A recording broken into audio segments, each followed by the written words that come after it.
কি ব্যাপার, নারকেল বেগমের এই 2-3 দিন থেকে কোনো দেখা সাক্ষাৎ নাই? ও কি 4 লাখ টাকা ভুলে গেল নাকি? এসো এসো নারকেল বেগম এসো।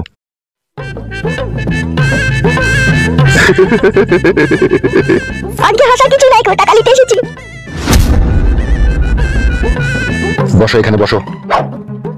হ্যাঁ বলো নারকেল বেগম। বলছি পয়সাটা দাও, অনেক কদিন তো হয়ে গেল। নারকেল বেগম তুমি সত্যি করে বলো তো, তুমি আমাকে ভালোবাসো না টাকাটাকে বেশি ভালোবাসো? এরকম চিন্তা ভাবনা করলে হবে না নারকেল বেগম, তুমি যেটা বলবে আমি সেটাই শুনবো। এখন এরকম কথা বলছো কেন তুমি? আমি তো তোমাকেই ভালোবাসি, আর টাকার কথা তো তুমিই বলেছিলে। আমার মেয়েকে তুমি রেপ কেসে ফাঁসাবে, দিয়ে আমাকে 4 লাখ টাকা দিবে তাই বলেছিলে তুমি। আবার এরকম কথা বলছো কেন তুমি এখন? পরীক্ষা পরীক্ষা করছি তোমাকে। পরীক্ষায় তুমি পাশ করে গেছো নারকেল বেগম, পাশ করে গেছো। হেসো না, তোমার হাসি ভালো লাগছে না। ঠিক আছে, হাসা বন্ধ করে দিলাম। এবার কি করবে বলো? দেবো 4 লাখ টাকা। শুধু কি টাকাই নিতে এসেছো? কেন, আর কিছু দিবে নাকি? শুধু কি টাকা দিয়ে চলে গেলেই হবে নারকেল বেগম? কাল রাত থেকে যে বাম্বুটা থারো হয়ে আছে সেটাকে ঘুম পাড়াবে কে? আমি আজকে ওয়াশ করতে দিতে পারবো না তোমাকে, মেন্স হয়েছে আমার। তাই নাকি? মেন্স হয়েছে তো কি হয়েছে? মেন্স হলে কি করা হয় না নাকি? আমি কিছু জানি না, মনে হচ্ছে কিচ্ছু জানো না। মেন্স হলে পরে কইলে পেটে বাচ্চা চলে আসে। বাচ্চা হোক বাচ্চা হোক, বাচ্চা আমার একটা দরকার। বাচ্চা নিয়ে তুমি কি করবে? বাচ্চা আমার একটা দরকার, আমার এত বিষয় সম্পত্তি আছে, এগুলোর মালিক কে হবে? যে আমার পেটে যে ছেলেটা হবে তাকে মালিক করবে নাকি? আমার মন তো সেটাই চাইছে নারকেল বেগম। যা ভালো বুঝে করো তুমি, আমি আর কিছু বলতে চাই না তোমাকে। বলতে হবে না তোমাকে কিছু, ঘরে চলো। কি করবে কি ঘরে গিয়ে? সব সময় তোমার রস লেগেই থাকে বলো। ঢামনা চুদামা চলো। কেমন হয় চলো। চলো চলো, বেশি আর কি ভালো লাগে না, চলো।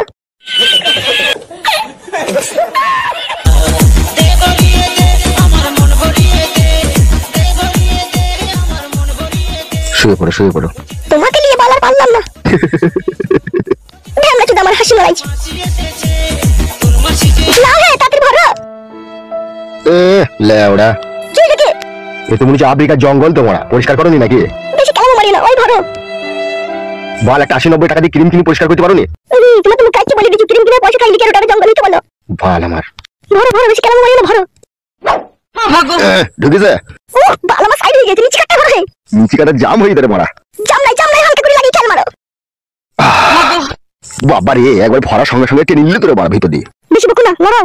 আমার বড় লড়াইতে ভালো লাগে না, ভয়ে বসে থাকতে আরাম লাগে আমার। লড়াইতে হবে না, বসে থাকো তাইলে। ওরে আমার চিঙ্গু মুঙ্গুরি। ভাই করলাম তো, তা বলছো? বাল, তুমি কি বুঝো না? আমি বুঝি না। কি হলো? বাল কোমর উপরে টাইপ করে নিচে ঘোরা। নিচেটা জাম হয়েছে। এখন বাইক করে ভরো। বেরিয়েছে? এবার ভরো। বারো চোখে সব ফাটিয়ে দিলি রে। ফাটবে না ফাটবে না।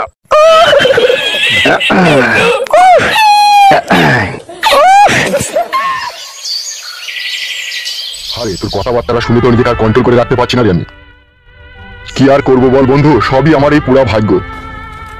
পুরা ভাগ্য তো লোকের হয় রে বন্ধু, সে আমি জানি, কিন্তু তোর ভাগ্য যে একবারে কয়লার মতো পুরি কালো হয়ে গেছে রে। তুই বেঁচে আছিস কি করি রে বন্ধু? তোর জায়গায় আমি থাকলে আটাতে আর কেরাসিনে পাইল করে খেয়ে শুয়ে পড়তাম রে। কিন্তু আমার তো শুইলে হবে না বন্ধু, সে তো বুঝতে পারছি। এখন যতই ঝড় তুফান আসুক, আমার এই ভাঙা সংসারকে কিভাবে আমি জোড়া লাগাবো, আমি সেই চিন্তায় দৌড়ে বেড়াইছি। সংসারটা ভাঙার পেছনে মেন কার হাতে একটু বলতে পারবি বন্ধু আমাকে? আর বলিস না বন্ধু, এক 12 ভাতারিকে বিয়ে করি আমার জীবনটা কি তামা তামা হয়ে গেল। তাই নাকি মাঙের মাথা? হ্যাঁ রে ফেদা, বালি ছুরিকে বিয়ে করলি কি মারাইতে? ওই ছুরিকে বিয়ে করেছি বলি আজ আমার ছেলে আমাকে অপমান করে। নিজেদেরকে হয় নাকি মেয়েটা তোর? তুই বন্ধু হোস, তোর কাছে আর কোনো জিনিস লুকাবো না, সত্যিটাই তোকে বলছি। হ্যাঁ বল, যাকে আমি বিয়ে করেছি নারকেল বেগমকে, সেটা আবার আমার ছেলে শাশুড়ি হয়েছে। কি? ঠিকই শুনেছিস তো, ওটা আমার বিয়ান হয়েছে, আমি আবার বিয়ে করেছি। এইগুলো একটা কেলাচোদার মতো কাজ করে ফেলেছি তো। কেন বিয়ানকে আবার বিয়ে করার কি দরকার? বিয়ানকে এমনিতে চিত হয়ে তোর কাছে শুয়ে পড়বে। তুই বড় ব্যাপারটা বুঝতে পারছিস না। এ ফেদা আমি সব বুঝি, বুঝিয়ে বলতো বলা। বিয়ান ছিল বিধবা, আর আমারও বউ মরে গিয়েছিল, বুঝলি তো। আর আমারও একটু করার জন্য একটু শখ হচ্ছিল যে আমি এখন এই বয়সে মেয়ে কোথা পাবো, তাই বিয়ানকেই বিয়ে করলাম আমি। বাড়া বুঝতে পেরেছিস? বিয়ানকে বিয়ে করে আগে আমার গাড়ে আজ ভাই ঢুকে গেছি মারা। ও ফেদা, এতক্ষণে ব্যাপারটা বুঝতে পেরেছি, সব মাল ঘরে ঘরে হয়ে গেছে। হ্যাঁ ঠিকই বলছিস তো, ওই ঘরে ঘরে বিয়েটা হয়েছে বলেই তুই কিছু করতে পারছিস না লাই। হ্যাঁ রে বাড়া, যাকে বিয়ে করেছিস সে দেখতে কিন্তু ভালো। দেখতে ভালো বলেই তো আমি ফিদা হয়ে বিয়েটা করেছি ওকে। দেখুন ফেদা খেয়েছিস, সেই রকমই মনে কর। ইজিলা ওরা মেঘ না চাইতেই জল কি হলো? মেঘনা চাইতে জল মানে? এ কাকা বুঝতে পারছি না রে, কাকাকে একটু বুঝিয়ে দে। তোমার ছেলে ফুটোর ব্যাপারে এমএলএ সাহেব কিছু কথা বলতে চাই তোমার সাথে। কিসের কথা বলতে চাই আমার সাথে? সেটা ওরা পার্টি অফিসে গেলে জানতে পারবে।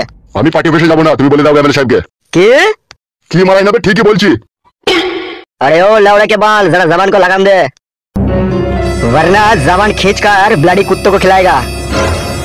আরে ভাইপো, क्या हुआ बे बुड़बाग? বুড়বা কি রে বলা? অত তোমাকে বুঝতে হবে না। হ্যাঁ সেইটাই তো মাথায় ঢুকছে না। আগেকার কটা কথা বুঝতে পারলাম, তারপরে যে দু লাইন বললি সেগুলো বুঝতে পারলাম না। এ কাকা এর কপালি চুদা, তুই কথা বুঝতে হবে না, বড় বল কপালি চুদা। বাড়ার বাল আমার গান মারাইছি, বলে দিকে এমএলএ সাহেবকে আমি যাবো না। বাপ হয়ে কি ছেলেকে বাঁচানোর কোনো ইচ্ছা নাই নাকি? কুত্তা কুত্তা মামা ছেলে কুত্তো। हमारे साथ चलो, तब पता चलेगा तुम्हारा ছেলে किधर है। শালা ছেলেটা লেগে আমার জীবন কয়লা হয়ে গেছে রে। বেজন্মা বৈধ হারামি জন্ম দিলে এরকমই হয়। চোখ বাই করে তাকিও না, চোখের মনি টেনে বাই করে কড়াই ভেজে খেয়ে নেবো। এ তুই আমার কয়জনের চোখের মনি খেয়েছিস বলতো? ওকে দিয়েই প্রথমে শুরু করব। দেখেছেন দিনেশ বাবু কথাবার্তা দেখেন। শোনো ফটকের বাবা, একটা কথা সাচ্চা, এমএলএ বিকাশ দত্ত সাহেব পাক্কা হারামির বাচ্চা। তো সোজা চলো আমাদের সাথে, বেশি চালাকি করো না। এ মুখ বন্ধ কর ফাদা, নাহলে মুখে ঘুষি দেবো বড়া। একবার যা না দেখি আগে বলছে।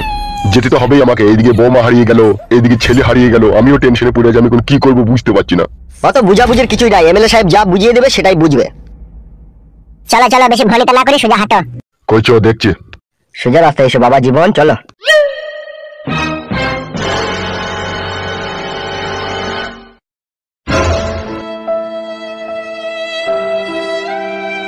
ছেলে পিলে কাদা জন্ম দিয়ে বাবার শান্তি নাই।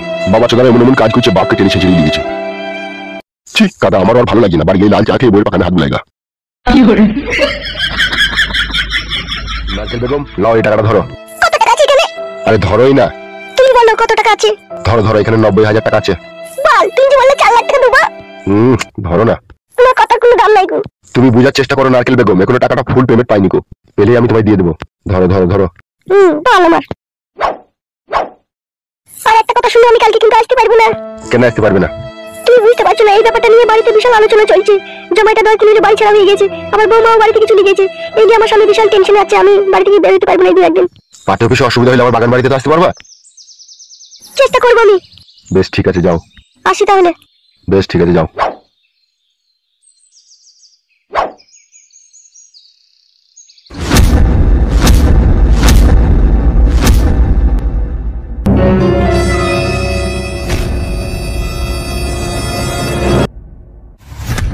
কিরে খানকির বেটা, তুই কি বাড়িতে বসে বসে ঘাস পাতা খাস নাকি?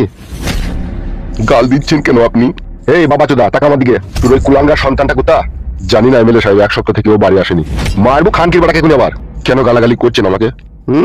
ফেরদামুকো জানো না? কি জানবো আমি? তোর বেটা আমার বউকে নিয়ে পালিয়ে গেছে। তোর বেটাকে মার্ডার করে তোর বেটার রক্ত আমি কড়াইয়ে ভেজে মুড়ি দিয়ে মাখি খাবো বে। খানকি ছেলে। বাবু আমাকে আপনি গালাগালি করছেন, আমার কি দোষ বলেন? তুই খানকি ছেলে সুবিধে বাচ্চার জন্মদিন ভুল করেছিস বে। আর তুই আজকালতেই তুই ছেলে এরকম হয়ে যাবে। এ হামসাফার। জি বড় ভাই বলেন। একে নিয়ে যা। ঠিক আছে। আমি কোথায় যাবো এমএলএ সাহেব? কোথায় যাবি কি না যাবি সেটা আমি দেখিয়ে দেবো, আয় আমার সাথে। আমি যাবো না। কি বললি খানকি ছেলে? খানকি ছেলে বলছেন কেন? মারবো বড় ভাতের বেটাকে কোনি আবার হোলের বিষ মাথায় তুলতে পারে। খেলাবো বড় ভাই। তাড়াতাড়ি ওর সাথে যা, নাহলে পরোটা শেখা করে শিখে দেবো। এটা তো জুলুম হচ্ছে এমএলএ সাহেব। জুলুম তো সবে শুরু বে। জুলুমে দেখেছিস কি তুই এখন? তোর ছেলে ফুটো আমার সোনার সংসারে আগুন ধরিয়েছে। আমার সৌন্দর্য রসে ভরা বউকে নিয়ে তোর ছেলে আজকে ঘরের ভিতরে আনন্দ ফুর্তি করছে। আর আজকে তুই ছেলে লিগে আমাকে বাথরুমে হ্যান্ডেল মারতে হচ্ছে আমার নিজের বইয়ের লিগে। তারপরেও তুই খানকি ছেলে বলতে চাচ্ছিস তুই ছেলে কোনো অপরাধ করেনি? আমি কি করবো? আমার ছেলেকে বলো গা। তুই তো নষ্ট করে খাজা, আর এই খাজাকে আমি গলিয়ে গজা বানাবো, তবেই আমার নাম এমএলএ বিকাশ দত্ত। বুঝেছিস তো? জিন্ত অবস্থাতে তোর সামনে তোর ছেলের কলজি বাই করে মধ্যে চাট করবো। তারপরে তোর কতটা জ্বালা হয় তখন বুঝবি তো। আর এরকম শত শত গুণ জ্বালা আমার বুকে জ্বলছে যখন তোর ছেলে আমার বইয়ের জনিতে হাত বুলিয়েছে। দুনিয়ায় বাঁচার ইচ্ছা থাকলে সোজা আমার সাথে চ। যা, আর না হলে মৃত্যু তোর কানের পাশ দিয়ে বেরিয়ে যাবে। চো রে বাড়া চো। যাবে ফেদা কপালি ছোড়া।